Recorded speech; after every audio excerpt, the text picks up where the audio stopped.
Yo, what's up guys? This is me. We are back dito sa ating YouTube channel at syempre sa Facebook. Okay, pag-usapan po natin ito ngayon kasi itong Ateneo ay naninilikado. Nako, hindi daw po nagtutugma-tugma ang mga kwento ng mga players at kwento ng mga opisyal ng Ateneo. Medyo madami-dami itong bad news ngayon mga sangkay kasi naglalabasan na po yung totoo. Alright, pag-usapan na po natin ito ngayon. Anyway, sa mga hindi pa po nakakapag-subscribe dyan, makikita nyo po yung subscribe button sa baba ng video na to. I-click nyo lamang po yung subscribe, i-click ang bell, at i-click nyo po yung all. Sa mga nanonood po sa Facebook, i-follow nyo po yung ating Facebook page. Alright guys. By next week daw, baka mag-file na po o padala na po ng recommendation ang CIDG.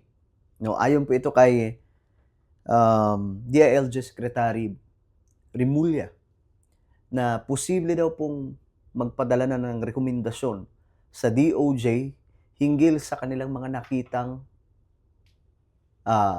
pagsusuri, sa kanilang nakitang mga investigasyon, mga sangkay, base sa mga testimonya nitong mga estudyante at testimonya nitong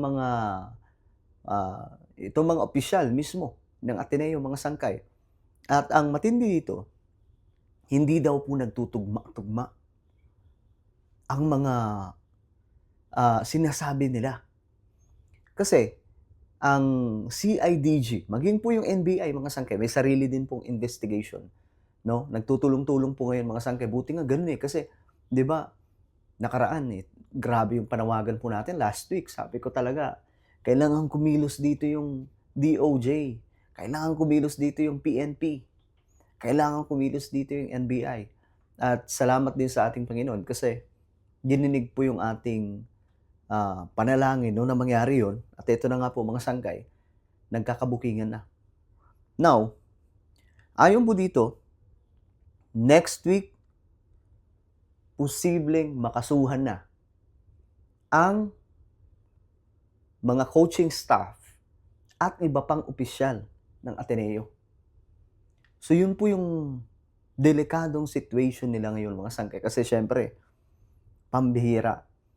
Ang laki po ng nangyari. No? Ang laki po ng issue na ito. Actually, di siya issue mga sangkay. Ang laki pong trahedya ang nangyari sa dalawang player na ito na future sana ng Pilipinas. Tapos nangyari yun mga sangkay dahil nga po sa kapabayaan. At kung titingnan po natin ang reaksyon ng Ateneo, medyo kulang na kulang mga sangkay. Inuna pa yung mga legal na mga paraan bago po humingi ng sorry, mag-apologize sa family. No, 'di ba? Mga sangkay, medyo talaga eh. Nakakadurog damdamin yung ginawa nila eh. So ngayon, mga sangkay, ito na ang ganap. Ayon nga po sa report dito, pati daw po itong, ayan po mga sangkay, pati po ang first responders, no? Kay Bartelbonia, o kay Rene, at kay Adely, na nag-rescue, ay sinumon ng mga sangkay na-summon na ng CIDG. So pati yun, ipapatawag na rin. Kasi may mga bali-balita, mga sangkay, na ang taong ito ang nagpatigil sa CPR, no? Hindi ko alam mga sangkay kung ano ang nangyari, no? Kasi bakit po pinatigil ang sana pwede pang maisalba 'yun. Sabi naman malapit lang daw po ang hospital kaya ganun daw po mga sangkay. No, pero ayun na nga po, nangyari na po ang nangyari. Magkakaalaman na po talaga ito kung ano po ang magiging rekomendasyon po dito, sino mga makakasuhan. Pero ako mga sangkay, ang tingin ko dito, malaki ang pananagutan ng coaching staff eh. No? At maging nung Ateneo kasi mismo yung ewan ko presidente ba yun ng Ateneo, mga sangkay, yung nagsalita nakaraan. Mismo siya aminado na matagal na daw palang ginagawa ng Ateneo yan doon sa Aurora. Para pong nagiging tradition na po ng mga manlalarong to na dalhin doon o ng Ateneo na dalhin ang mga manlalaro doon. At ayon po sa kwento ng mga manlalaro, talagang ayaw na po nilang bumalik doon sa Aurora. No? isang beses lang daw po nila na experience na maganon, ayaw na nilang bumalik. Dahil ang trauma daw mga sangkay na dulot sa kanila ay matindi. So, kung pagbabasihan natin yung kwento na yon, mga sangkay, malamang pati po tayo magdududa, mga sangkay, na parang may ginawa nga po talaga, no, dito kaila Rene at Adelie. Kasi, sabi pa nga mga sangkay, si Rene, marunong lumangoy. Paano nangyari, mga sangkay, na pati siya nadamay. So, may mga nagsasabi na dahil po sa tindi ng training, may mga nagsasabi mga sangkay na dahil daw po sa pagod na, pinulikat, kaya nangyari yun. Yung iba naman dahil sa pagsasalba kay kay Adelie. Pero, mga sangkay, magkakaalaman to, sigurado. So, ngayon mga sangkay, ngayon nga po, pumunta na po si Tab Baldwin, no, doon po sa CIDG. Humarap na po siya. Finally, humarap na.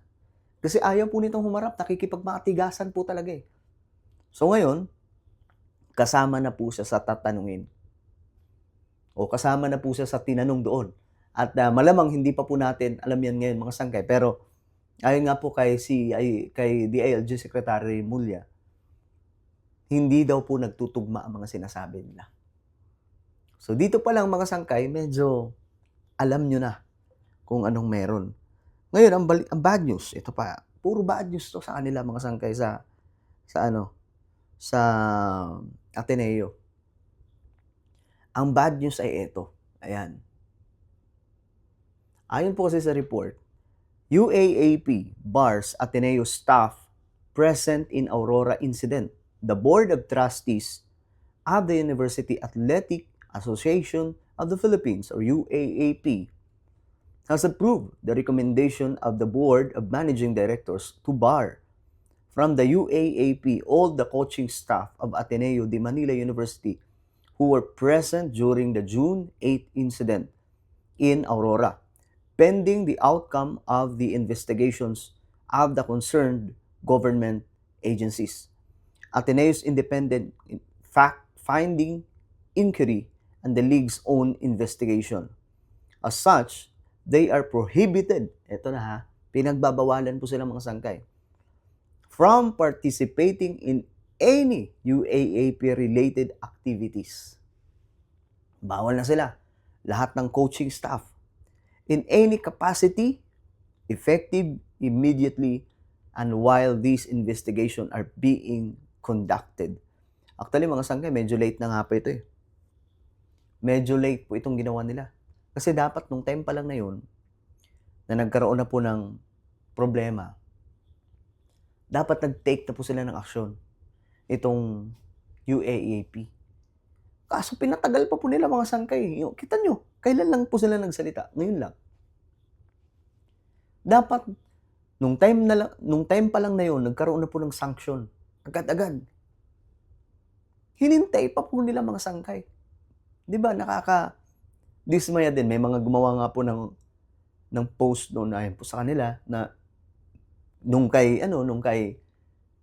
Ayo ba yun mga sangkay, yung isang coach ng UAAP, nung may ginawa po siya nung 2020, naparusahan kaagad. While eto daw mga sangkay, hinintay pa po. Birahin nyo, umabot na po ng, ilang araw na ba ngayon mga sangkay? Di ba parang magto 2 weeks na ba? O magto 2 weeks na eh. Pambihira, talaga nga naman. Well, ito po, mga sangkay, ang puro bad news laban sa Ateneo. Ako, ang hiling ko lang talaga dito, magkaroon po ng justice eh.